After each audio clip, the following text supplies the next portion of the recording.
What if the rumors in the air were true? What if we were on the brink of World War III?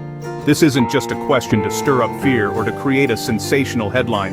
It's a question that deserves careful consideration. World War III is a term that's been thrown around a lot in recent years. But what does it actually mean? In essence, it would be a global conflict, a struggle for power, dominance, and survival involving the world's most powerful countries. The United States, Russia, and China would likely be key players among others. But let's be clear, this wouldn't be a war fought solely on battlefields with soldiers, tanks, and traditional weaponry. No, this would be a war of the 21st century, a war that goes beyond the physical realm. In addition to conventional warfare, we'd see cyber attacks, where nations attempt to disrupt and disable each other's critical infrastructures, from power grids to financial systems, causing chaos and confusion. Artificial intelligence would play a significant role too.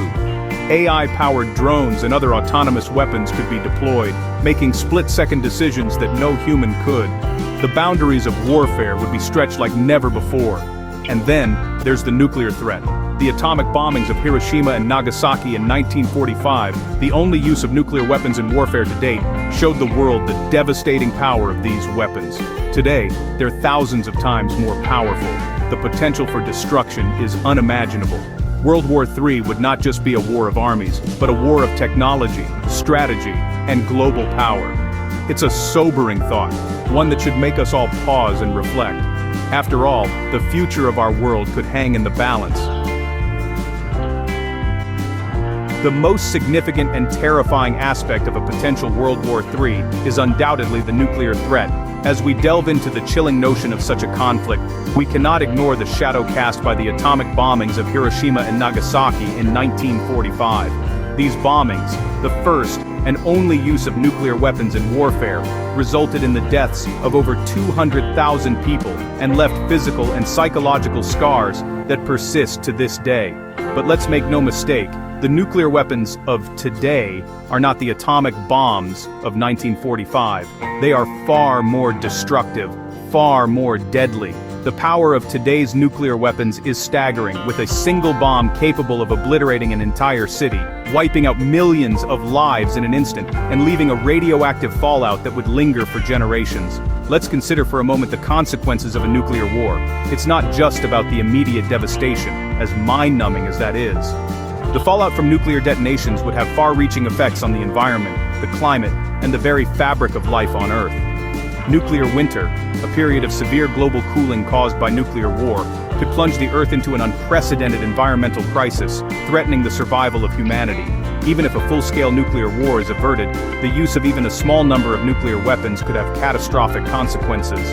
The detonation of a single nuclear bomb in a major city could kill millions of people and cause unprecedented damage. The global economic and political fallout would be profound, potentially leading to a cascade of conflicts and crises around the world. In the face of such a threat, the entire concept of war is changed. When the stakes are so high, can any cause justify such devastation? As we ponder the specter of World War III, we must grapple with the horrifying reality of nuclear warfare and the urgent need for peace and disarmament. The question remains, are we currently in danger of this catastrophic conflict? Let's turn our gaze towards the global stage where several high-stakes dramas are unfolding. In Eastern Europe, the Russia-Ukraine conflict brews. Tensions have been escalating since 2014, when Russia annexed Crimea. This dispute has morphed into a protracted conflict that's seen the loss of over 13,000 lives and displaced nearly 2 million people. The international community watches with bated breath as this clash teeters on the brink of full-scale war. Meanwhile, in the East, the looming shadow of China's ambitions over Taiwan stirs unease. China's assertive maneuvers in the South China Sea, coupled with its relentless pressure on Taiwan, are seen as a potential flashpoint. The world is concerned about the possibility of a confrontation, given the significant strategic interests of the United States and its allies in the region. And then, there's the Middle East, a region that's no stranger to conflict.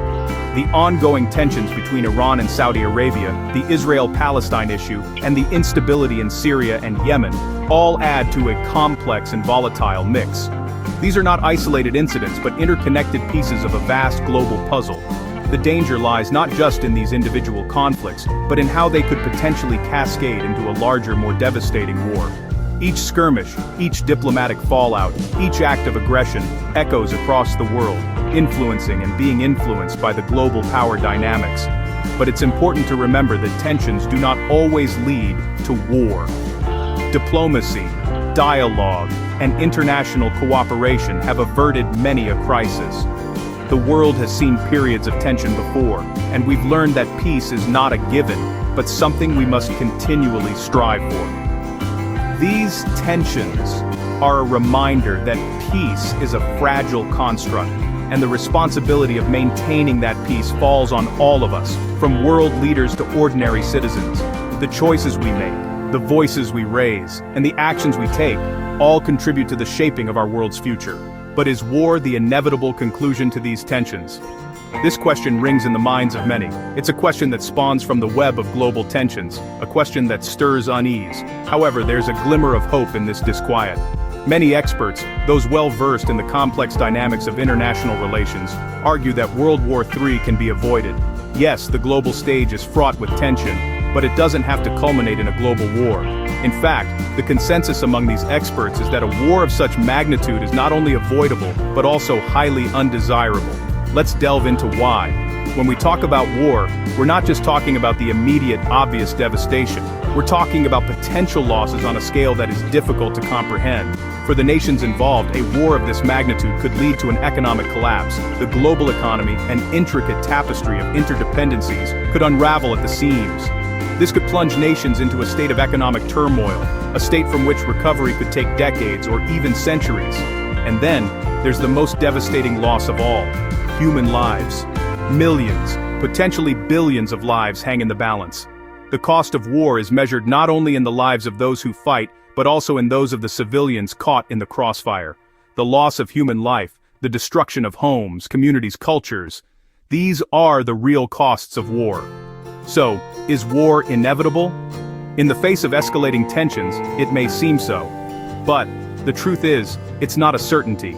It's a possibility, certainly. But it's also a choice. A choice made by nations, by leaders. A choice that, hopefully, will be made with the understanding of its dire consequences. In the end, the future isn't set in stone. It's a constantly evolving tapestry, woven from the decisions we make. War may be a possibility, but it is not a certainty. So what does the future hold? Will there be a World War III?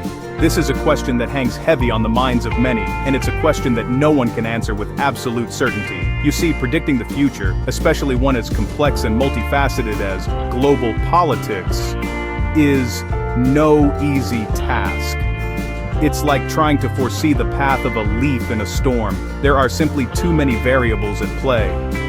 However, while we can't predict the future with pinpoint accuracy, we can make educated guesses based on current trends and historical patterns.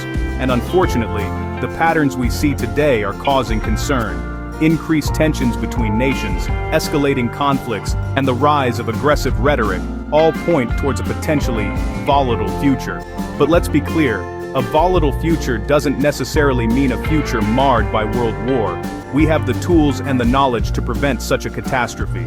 Diplomacy, negotiation, and mutual respect can be powerful deterrents to conflict. But if diplomacy fails, even a small conflict could potentially escalate into a much larger war.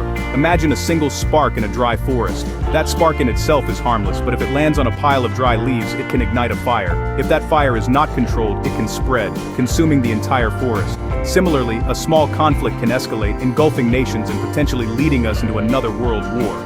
But remember, just as we have the power to start fires, we also have the power to prevent them or put them out. We have the power to choose dialogue over violence, understanding over ignorance, and peace over war. The possibility of World War III hangs in the balance, a chilling reminder of the importance of diplomacy and peace. It's a reminder that the future is not set in stone. It's molded by our actions and our choices. And while we can't predict the future, we can certainly influence it. So let's choose to influence it for the better. Let's choose peace.